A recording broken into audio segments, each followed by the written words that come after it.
Okay. Well, thank you everybody for being here for this press conference around Senate Bill 19, an act concerning sexual misconduct in Connecticut. My name is Ali Hagani. I am one of the co-directors of Every Voice Connecticut, along with Alex Dalem. I did want to say that obviously, given that this bill is around sexual violence on college campuses, this press conference will talk about issues around sexual violence. And so I wanted to highlight the Connecticut Alliance to End Sexual Violence's 24/7 statewide hotline. That number is 1-888-999-5545. So we have an incredible lineup of people here to talk around the importance of SB 19, what this movement means, the student-driven movement. But to kick it off, our lead sponsor, Senator Will Haskell, do you want to talk more about what Senate Bill 19 is? I'd be happy to, Ali. First of all, thank you so much for putting this together. It's an honor to be invited. There are so many legislators who have been incredibly helpful and supportive of this effort. So, it could have been a million other people and some folks who come to mind. I'm so glad to see that my friend Noreen is here as well. Of course, Representative Greg Haddad, Representative Gary Turco, Senator Tony Wong, have all just been incredibly supportive every step of the way since we had that press conference at the Capitol, which feels like about 10 years ago. And of course, it was only a few months ago, just before the Capitol building closed.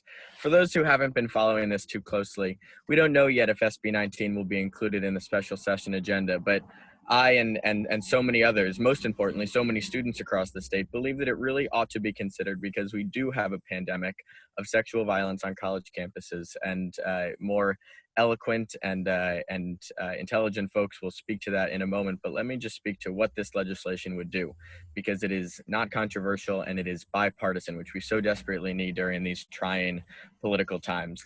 It would make sure that campuses are regularly conducting a campus climate survey. We can't address the problem until we know how pervasive it is.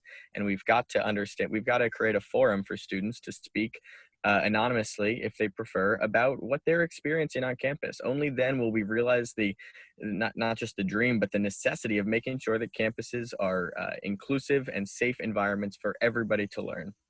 The other really important provision of this legislation is amnesty, making sure that students who come forward, whether they are survivors or witnesses of sexual misconduct, that when they come forward to report that incident, that they're not fearful that they might be held accountable by the school for what they were drinking or what they were smoking or where they happened to be. They're not going to be punished for violating other campus regulations whenever they come forward to try to build a more safe environment and to try to hold those who are perpetrating the sexual violence accountable. So, this is legislation that shouldn't be controversial. We've had wonderful bipartisan accord on the higher ed committee around SB 19. We just need to make sure it's on leadership's radar.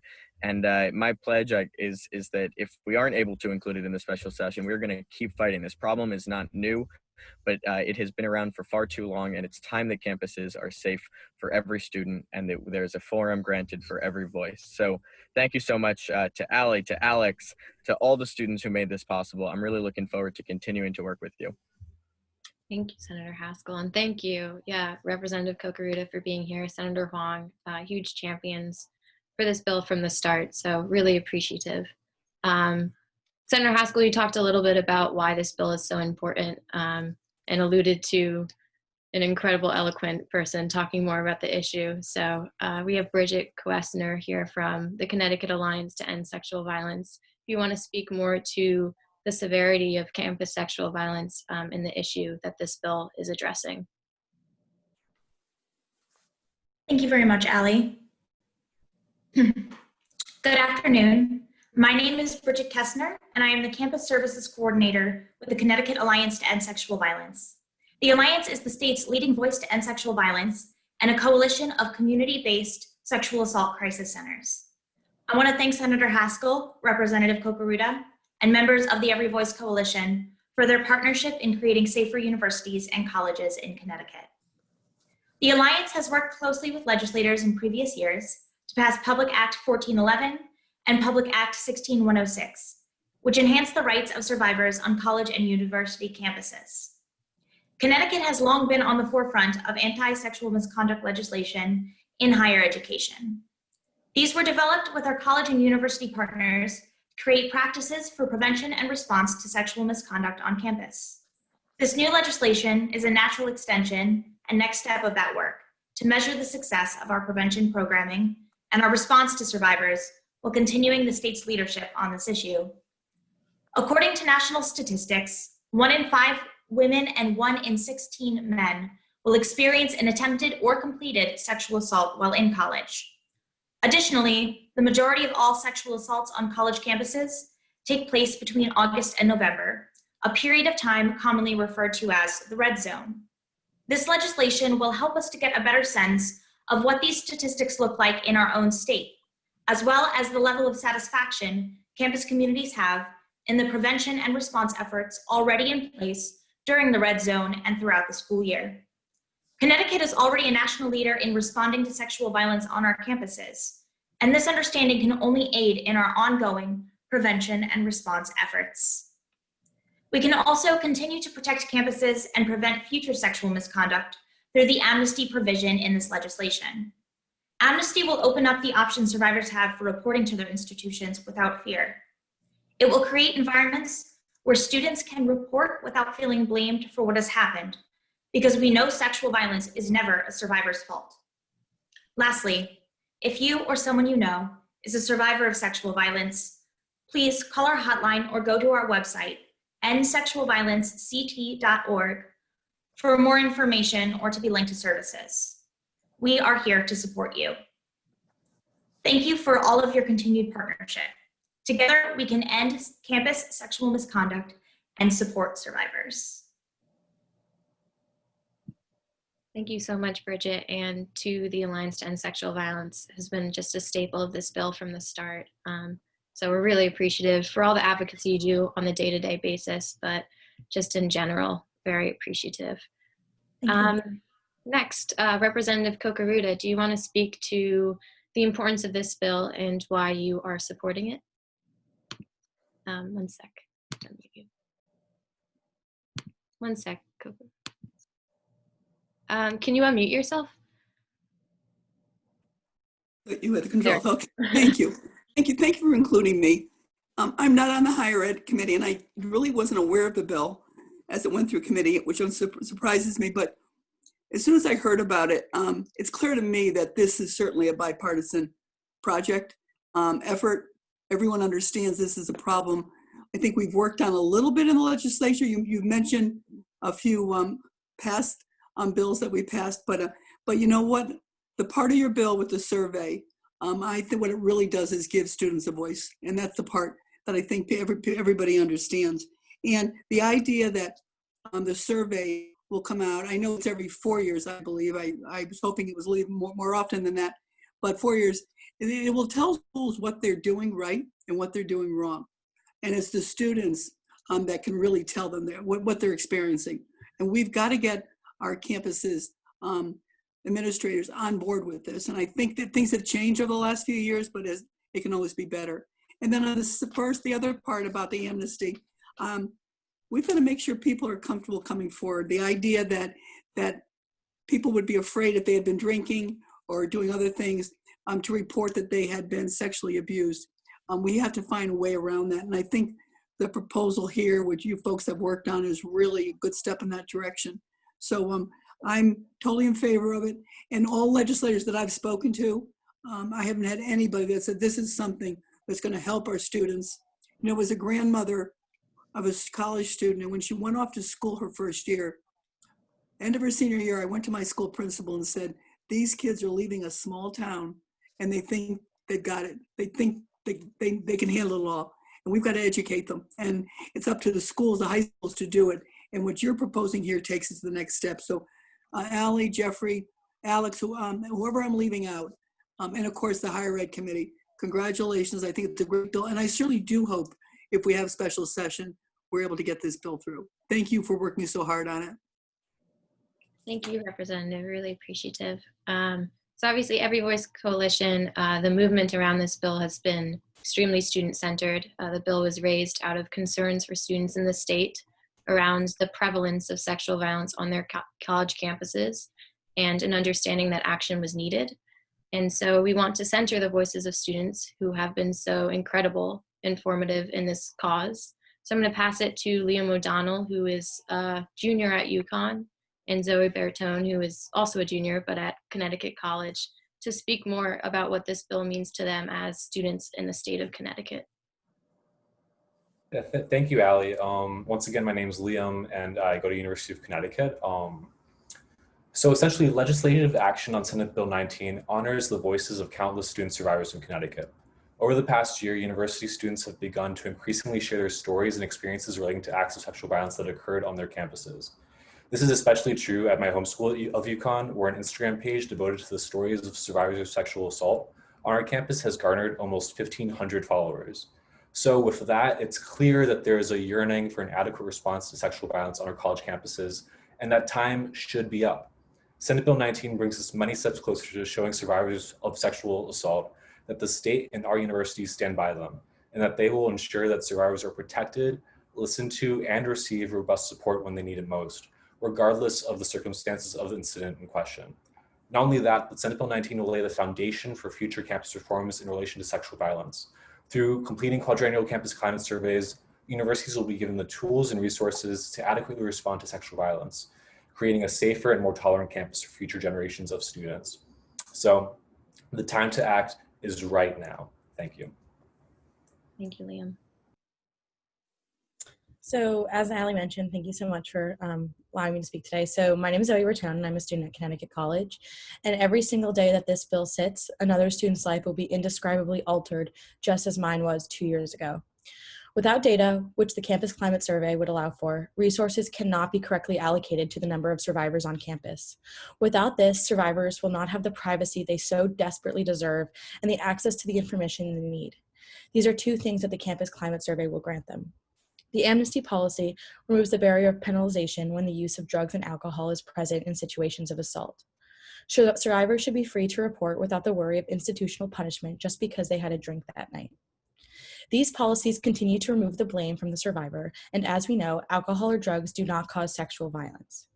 Some schools, including Connecticut College, do in fact have an amnesty policy, but that is not enough. Policies are not laws. Policies do not protect all students at all schools across our states. Laws do. We need our legislators to pass SB 19, an act concerning sexual misconduct on college campuses, in the upcoming special session. Thank you. Thank you, Zoe. And we've heard a lot around, urgency around this bill. And I did want to speak briefly to the red zone, which is the period, the first 6 weeks around August to November, where the majority of instances of campus sexual violence occur. And it speaks to the urgency of this legislation right now, even while colleges look different and campuses look different, is that those rates of the red zone, the persisting high rates that we know are under the Clery Act, and those are only the reported instances, those rates persist. And so this bill is needed now more than ever as students, like you said, Zoe, continue to be affected by this really, indescribable traumatic event that could be intervened upon. So thank you, everybody, for being here. I do want to open it up to questions for any of us on this call, if that's what anybody has. Yeah, hi. Can you hear me? This is Chris Keating, Hartford Current. How you doing? Hi. I wanted to know a little bit about I had talked to A to Z, the House Speaker, and he had mentioned that some of this had to do with the coronavirus. In other words, that if you go to an illegal party on campus, and I wanted to know from the different colleges that you could actually even be expelled from school. Is that correct? Or that was part of his thinking. In other words, if you came forward and said something had happened at a party and the party was illegal, are students being expelled for going to illegal parties? I can't answer that because I think it might vary for campus to campus. But I guess that whole process mirrors the importance of amnesty against sexual violence, really, in that it could be a huge barrier for allowing somebody to get support they need if there's a policy that will penalize them because of the setting in which they were participating in. So I think generally it's all about lowering rates of violence, but that could be another barrier in this current environment with the pandemic. I see Dr. Bill Petit, you have your hand up. Yeah, I had a question that may be a little bit more inside baseball for the students that I'll ask of Senator Haskell and Senator Wong, if he's on the line, as to whether they think this is going to, because special session is going to go to the Senate first, whether they think, number one, this is going to come out, and number two, if it'll come out unadulterated, or whether there's any talk of amendments. And the third, I guess the third part of it, so is it going to come out if it comes out with amendments? And thirdly, the date for the report is now July 2021. Will the committee be able to collect enough data during that time frame if it gets passed in late October to do that? Tony, do you want to answer first? No, I'll defer to you. Well, of course, I'm eager to hear what my colleague and the ranking member has to say. Representative Pettit, I think there's a lot of support for the bill in my caucus, although, you know, as a rank and file member, I really can't speak to the whether or not it's going to be on the agenda. It's certainly something that I've been asking for again and again, and I'm hopeful. I don't see, again, I'm curious, Senator Wong's thoughts. I don't see needs for drastic amendments aside from perhaps some date changes that make sure campuses have enough time to implement this. But I think the first step is figuring out whether or not this will be addressed next week, and then we can answer those more in the weeds questions. But if you have thoughts, of course, I know I'd love to hear them, and I'm sure Tony would too. Tony, did you want to add on anything? Sure. I understand there is widespread support, but one of the challenges during this COVID is we're not always communicating in a true bipartisan basis and engaging all the parties in the discussion. And what happens is when you go into a special session in such a compressed time, when you're not communicating and you're not addressing these issues, it creates complexity. So it goes to when the special session will be called, how many bills will be included, and how extensive has conversations been going on any specific issue. So Dr. Pettit, I think you raise a very important question. If it's any indication from what the past special session was, it was literally, you know, a presentation and a debate on that dialogue without a lot of engagement. So I hope that we don't fall into that trap where people aren't communicating and aren't engaging in a bipartisan discussion. So I think you will have my unequivocal support on this important bill. But at the same time, there are, you know, 36 senators and 151 state representatives that may have different viewpoints. And I hope, in order to get the strongest reinforcement of this important idea, it truly has to be bipartisan, and it has to get the buy-in from everyone involved in the process. And if people are being left out and they're not engaged in it, well, we all know how the legislative process goes, right? It can be a difficult process. I think, Bill, you raise a very important question. How bills are being handled and deliberated and worked through as a huge factor on how it goes through on the floor. So you will have my complete support on this. I will advocate with my colleagues, and I hope that we'll continue this discussion to try to get it to the finish line. But it is critical for all of us to work together in deliberating and getting to a solution that everybody can agree on. And may I just add something? I've talked to my leadership, and I know, as Will said, we're not in the room deciding the calendar. But from what I understand, this bill does have support. We have tied it to another bill about domestic abuse, really helping the victims get services more readily. And I'm hoping both bills, and I can't remember the number of the other bill, but the list I've seen, the drafts, both bills have been on it. I think it's up to us legislators on this call to just keep pushing to get this legislation through. I understand it went through higher ed with 100% support, and I would hope that we'd be able to get it over the finish line here if we continue to push for it. with a special session. I do want to mention that for Senate Bill 19, we had a legislative sign-on letter that was circulating among all the caucuses, both chambers, all parties, around the importance of bringing Senate Bill 19 to a vote. And that sign-on letter got 55 signatures, roughly 30% signatures from each caucus, and also expressed support from, Senator Duff, Looney, Representative Claridis, and so we're hearing a good amount of support from members of legislative leadership as well. I mean, you hit the head on the nail there, Ali. If the leadership wants it, it doesn't matter what Will Haskell, Bill Pettit, Noreen Kokarud, and Tony Wong think. So if leadership wants it, it goes.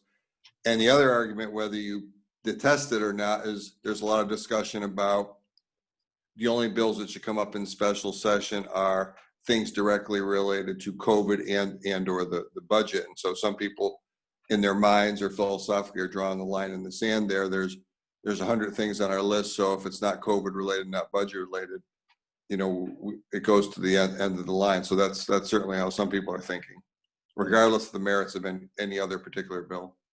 Mm-hmm. Yeah, and I think the bipartisanship, the no fiscal attachment of Senate Bill 19, and also the urgency around sexual violence, like 436 reported instances under the Clery Act. Data shows that only 10% of instances are even reported. And so there is urgency around this issue, exacerbated because of COVID-19 and the red zone. Are there any questions? Other questions? Yeah, Chris Keating again here. I just wanted to ask Will and Senator Wong. I heard second or third hand. Is the Senate not coming in this Thursday, or do you have any of the latest on that? Like I said, I heard it second or third hand about a half an hour ago. Well, that's the challenge, right, Chris? We're hearing information secondhand, third hand.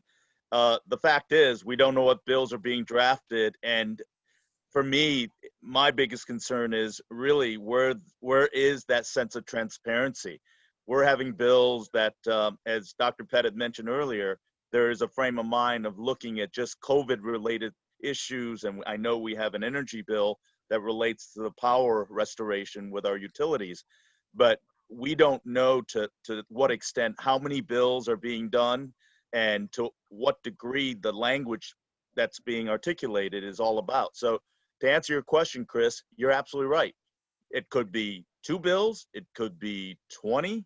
The problem is we really don't know, and there's no true transparency and truly bipartisan engagement in this. And that's frustrating for a lot of people on both sides of the aisle on this. So Chris, you're right. It's rumor mill in the Capitol, and unfortunately, we're creating legislation that impact people's lives, and it's very, very frustrating. So I don't have a good answer for you beyond the fact that the process may not be working at all cylinders.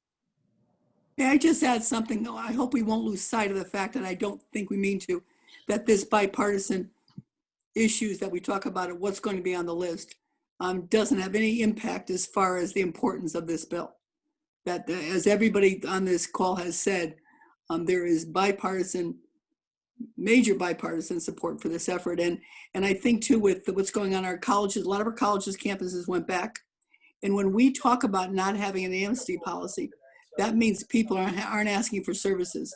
People aren't getting services. There is an emergency factor here that we have to take steps toward. And I would hope that we can keep this bill on the list. To speak to that point, I think it's just really important to remember that sexual violence does not stop in a pandemic. Even if situations has changed, sometimes it can actually be exacerbated. And as a survivor from someone who was assaulted on a college campus, like, the time for this is now, and we need these laws to protect us. To speak a little bit more about bipartisanship, we all know, and we've seen the sort of partisanship and the bickering that's been happening at the national level. And, as students, I think that we can speak pretty honestly about how heartened we are by the way that Democrats and Republicans in both chambers have come together on this bill. Like Ali mentioned earlier, we did circulate a letter, and it received 30%, about 30% even of every caucus. It didn't matter whether you were House Republican, House Democrat, Senate or Senate Republican. This is a bill that has been co-endorsed by the Connecticut College Democrats, and the Federation of College Republicans here in Connecticut. Speaking on bipartisanship, it does have that sort of support from the bottom, where we start with students who are dealing with this issue every single day, right up to the top when we're talking with leadership, engaging with them on this incredibly important issue. And so to us, when we wrote our letter to leadership, to members of leadership, we did emphasize that we're incredibly grateful the way that everybody in the state has come together, everyone that we've spoken to, in support of this bill for the September special session. I think we need to ask, what other bill that we're talking about, and a lot of good things, but they need to be done. But what other bill got a letter sent with the bill with this kind of support? I would think this is very unusual, and it's a very different way to approach it. I give you a lot of credit for that. Thank you. For what it's worth, I can't tell, this is Chris Keating again. I can tell you I spoke to the House Speaker about this, and I can tell you it's on his radar screen, and he brought up the whole thing about amnesty with me. So when we were talking about what was going on in the special session. So if anybody was concerned that it wasn't on his radar screen, it is on his radar screen. He knew quite a bit about it. He knew what Senate Bill 19 was, et cetera, et cetera, et cetera. So he's quite aware of it. And Chris, I know our Senate President's very aware of the bill as well. Good point. Dr. Pettit, I see your hand up. He knows about it because you've been camped out at his office, right, Will? Yeah, Bill knows. The third part of my question before, maybe I'll direct it to Ms. Kestner. If this gets passed, be it October, with the date for the report of July, is 7 months adequate time for the first report to be due, or should there be consideration for a change in the timeline, or is 7 months more than enough to gather data? It's a conversation we could absolutely have with our campus partners. As an agency, we're definitely thankful to have frequent communications with, both folks in policy and lawmakers, as well as our campus partners and stakeholders on such a frequent basis that we would be able to help facilitate and coordinate that conversation. So if there were a concern that the timeline was not adequate, that's something that we would absolutely have the opportunity to kind of communicate with them. So that's definitely a conversation that we'll look to be having, in the coming months. Well, I think you have to have it, because if it goes in for a vote in a week or two, Will's got to be able to testify, or Tony, Senator Wong's got to be able to testify that they've talked to people and they feel that the timeline is still reasonable and it doesn't need to be amended, because it'll be voted on and go through as is. At the Senate and then to the House. So if you could provide any feedback on that before it goes to a vote, that would probably be helpful, because if that question comes up and becomes a sticking point, you don't want to lose the battle sort of on a technicality. People arguing about when the due date should be. It's not enough time. It's too much time. We don't know. Absolutely. Yeah, we've kept the lines of communication open through this process, and definitely anticipate continuing to do so. I have my email attached to the statement and provided the information for our website, but anybody on this call is more than welcome to reach out to me, and we will continue the conversations that we have been having with folks. I will add that the timeline provided in the updated version of the bill for the September session has more leniency in time for universities to administer this campus climate survey, understanding all that's going on in the preoccupation of universities and colleges right now, protecting their students from this global pandemic, and trying to adapt to online learning. So definitely it was something that was appreciated and centered when this bill was reimagined for an October passage and implementation. Any other questions around Senate Bill 19?